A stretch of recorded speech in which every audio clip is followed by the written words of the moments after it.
வணக்கங்க. ஸ்ரீ கிருஷ்ணா ஜோதி நிலையத்திலிருந்து ஈரோடு ஜோதிடர் முனியாண்டி.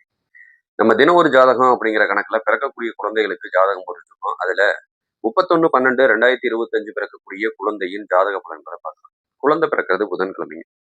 அன்னைக்கு ஓடிட்டு இருக்கிறது கிருத்திகை நட்சத்திரம் ஓடிட்டு இருக்குங்க. ரிஷபராசி.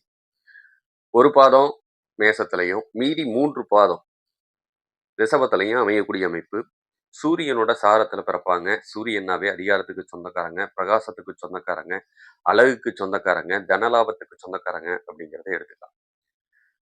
சந்திராசிரமமா அமையிறது தனுசு ராசி சந்திராசிரமமா அமையும்.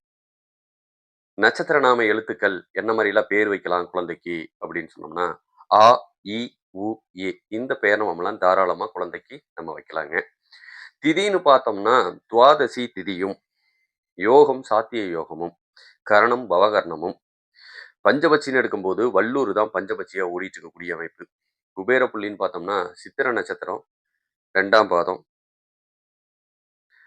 அதிர்ஷ்ட புள்ளின்னு பார்த்தோம்னா ஹஸ்த நட்சத்திரம் கன்னிராசிலையும், துரதிர்ஷ்ட புள்ளி அவிட்ட நட்சத்திரம் 4ஆம் பாதம் கும்பராசிலையும் அமையக்கூடிய அமைப்பு நல்லா இருக்குங்க.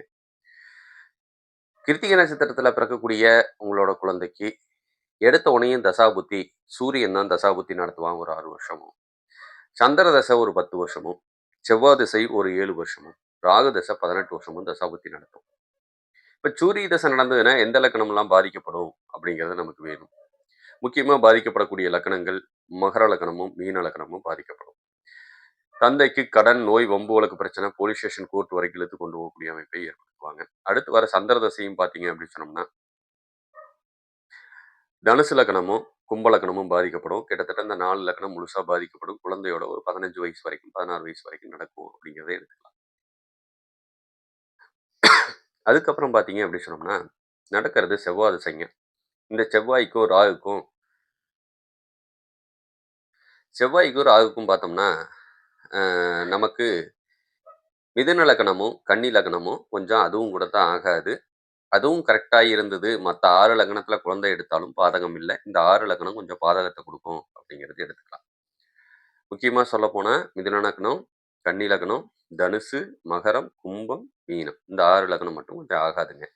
சரி, அப்படி அந்த 6 லக்னத்துல குழந்தைகள் பிறந்துருச்சு, சுகப்பிரசவம் ஆயிருச்சு அப்படின்னு சொன்னா, என்ன மாரி பாதிப்புகள தந்தைக்கு குடுக்கும் அப்படின்னா, 1 கடன். தந்தை கடனால பாதிக்கப்படுவாங்க. தீரா கடனை குடுக்கும். தீரா நோய குடுக்கலாம். வண்டி வாகனத்துல விபத்த குடுக்கலாம். சரிங்களா? அது மட்டும் இல்லாம, ஊரு விட்டு, தேசம் விட்டு அனுப்பக்கூடிய அமைப்பையும் குடுத்துருவாங்க. அப்பன்னா பஞ்சம் பிழைக்கிறதுக்காக ஊர விட்டு வெளிய போகக்கூடிய அமைப்பு, சொந்த ஊர்ல இல்லாத அமைப்பு, பூர்வீகத்துல இருக்க முடியாத அமைப்பு. இது எல்லாத்தையுமே இந்த லக்னங்கள் ஏற்படுத்துவாங்க. அம்மா, அப்பாவுக்கு இடையில கொஞ்சம் சங்கடம், பிரச்சனை, பிரிவுலயும் போய் முடியக்கூடிய அமைப்பையும் ஏற்படுத்துவாங்க அப்படிங்கிறதையும் புரிஞ்சுக்கணும். சரிங்களா? யாருக்கும் ஜாமீன் கையெழுத்து போடக்கூடாது. போட்டாலும் உங்கள கொண்டு போய் அதுக்காக உங்கள உள்ள வைக்க வேண்டிய சூழ்நிலை வரைக்கும் இழுத்துட்டு போயிரலாம். கொஞ்சம் அதுக்கும் கவனமா இருந்துக்கங்க. சரி, இந்த குழந்தைகள் பிறக்கிற நேரம் என்னென்ன மாரி இருக்கும் கிரக சூழ்நிலைகள் அப்படின்னு பார்த்தோம்னா, ஒரு பெண் பிள்ளை பிறக்கிறதா நம்ம வச்சுக்கலாம். நல்ல புத்திசாலித்தனத்துக்கு சொந்தக்காரியா இருப்பா. நல்லா படிக்கக்கூடிய பிள்ளையா இருப்பா. ஆட்சி அதிகாரத்துல இருக்கக்கூடிய அமைப்பு. நாளைக்கு அரசு சம்பந்தப்பட்ட வேலையில உட்கார்ந்திருக்கக்கூடிய அமைப்பு. குழந்தைக்கு தோல் சம்பந்தப்பட்ட பிரச்சனை, நரம்பு சம்பந்தப்பட்ட பிரச்சனை கொஞ்சம் வந்து சேருங்க. கொஞ்சம் கவனமா இருங்க. இரத்த குறைபாடு பிரச்சனை, முதுகு தண்டுவட பிரச்சனையும் கொஞ்சம் சேர்ந்து வரும். ஒரு சில குழந்தைகளுக்கு பெருசாகும்போது, ஒரு 30, 35 வயச தாண்டும்போது இதயம் சம்மந்தப்பட்ட பிரச்சனையும் வந்து சேரும் அப்படிங்கிறத புரிஞ்சுக்கணும். அம்மாவுக்கு கர்ப்பப்பை சம்மந்தப்பட்ட பிரச்சனை வரலாம். இல்லைன்னா கர்ப்பப்பை எடுக்க வேண்டியது வரைக்கும் கொஞ்சம் பிரச்சனைகள் குடுக்கலாம் அப்படிங்கிறதையும் நம்ம புரிஞ்சுக்கலாம். சில சமயம் பெண் குழந்தைகளா இருந்ததுன்னா, சகோதரனால பிரயோஜனம் இல்லாம போகும். அதுக்கும் கொஞ்சம் கவனமா இருக்கிறது நல்லது.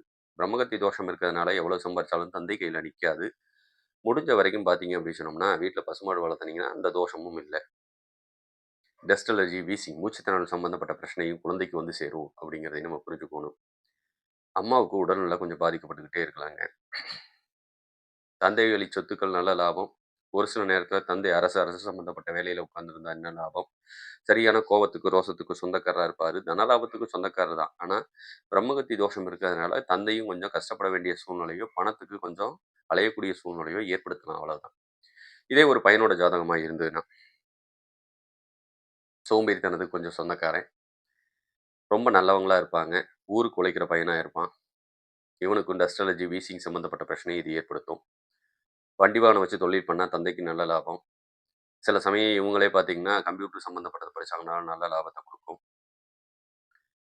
எலக்ட்ரிக்கல் அண்ட் எலக்ட்ரானிக்கல், என்ஜினியரிங் சம்மந்தப்பட்டது இது எல்லாமே நல்ல லாபத்தில இருக்கக்கூடிய அமைப்பு. கண்ணுல பார்த்தீங்கன்னா, இடது கண் பாதிக்கப்படக்கூடிய அமைப்பும், செரிமான கோளாறு பிரச்சனைகளையும் கொஞ்சம் குடுக்குங்க. வண்டி வாகனத்தில கவனமா போகணும். குழந்தை பொறந்த நேரம் விபத்துகளையே ஏற்படுத்துவாங்க அப்படிங்கிறதையும் சொல்லிக்கிறேன். நாளைக்கு வரப்போற மனைவி அதிகாரத்துக்கு சொந்தக்காரி, அரசு உத்தியோகத்தில இருக்கக்கூடிய மனைவி வரைக்கும் இது எடுத்துட்டு போய் நிறுத்தும் அப்படிங்கிறதையும் நம்ம சொல்லிக்கலாம். கோச்சாரத்துப்படி எங்களுக்கு ஏதாவது சுப பலன்கள் வந்து சேருமா? அப்படின்னு கேட்டா, குழந்தை பிறக்கிற நேரம் தந்தைக்கு இடம் வாங்கக்கூடிய யோகத்த குடுக்கும். வீடு கட்டக்கூடிய யோகத்த குடுக்கலாம். சில சமயம் விபத்துகளையும் குடுக்கலாம். கொஞ்சம் கவனமா இருங்க. இல்ல வண்டி வாகனம் எடுக்கணும்னா தாராளமா எடுக்கலாம். மொத்தத்தில கொஞ்சம் விரைய செலவு ஏற்படும். அத சுப விரயமா மாத்தி வச்சுக்கிறது உங்களுக்கு சிறப்பு தான். இந்த ஜாதக ரீதியா மேலும் உங்களுக்கு தகவல் தேவைப்பட்டதுன்னா, தாராளமா நீங்க அழையுங்க. கீழ இருக்க நம்பருக்கு. இல்ல WhatsAppல கூட மெசேஜ் பண்ணுங்க. உங்களுக்கு தேவையான தகவல் கிடைக்கும் அப்படிங்கிறத சொல்லிக்கிறேன். நம்ம ஜாதகம் பார்க்கறதுக்கு ரூ. 200 சார்ஜ் பண்றோங்க. பொருத்தம் பார்க்கறதுக்கு ரூ. 50 சார்ஜும். வாஸ்து பார்க்கறதுக்கு பார்த்தீங்க அப்படின்னா ரூ. 2000 ஜாதகம் எழுதி குடுக்கறதுக்கு ஒரு ரூ. 1500 சார்ஜ் பண்ணிட்டு இருக்கோம். தேவைப்படுறவங்க தாராளமா கூப்பிடுங்க. உங்களுக்கு தெரிஞ்சவங்களுக்கு அனுப்பி வைங்க. குழந்தை பிறக்கிற அமைப்பு அவங்களுக்கு எப்படி இருக்குன்னு தெரிஞ்சுக்கட்டும். இல்ல குழந்தைகளுக்கு இந்த மாரி பிரச்சனைகள்லாம் இருக்குங்கிறதையும் அவங்க தெரிஞ்சுக்கட்டும். சரிங்களா? உங்களுக்கு மேலும் தகவல் தேவைப்பட்டா கீழ இருக்க நம்பருக்கு கூப்பிடுங்க. நன்றி. வணக்கம்.